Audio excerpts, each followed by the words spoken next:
sekufika isikhathi sokuthi kuvotelwe uhulumeni basemakhaya. Sekunesikhashana ngilalele ngizwa kukhona abaningi abathi ngenxa yezathu ezithile bathatha isinqumo sokuthi abazi ukuvota njengoba kuvotwa nje. Kungithintile kakhulu lokho enhlizweni.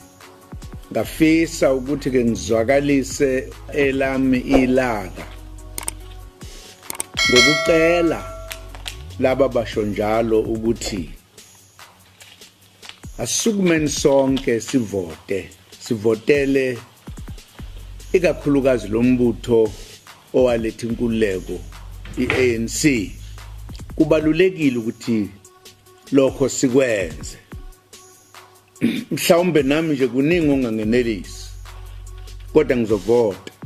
Kodwa uma singavoti siyothuka sesingasekho singasenazwi embusweni, singasenamandla ukushintsha impilo zabantu. Ngithi cabangani kabusha, votani. Ngiyabonga nina bakwethu, asambeni siyovota.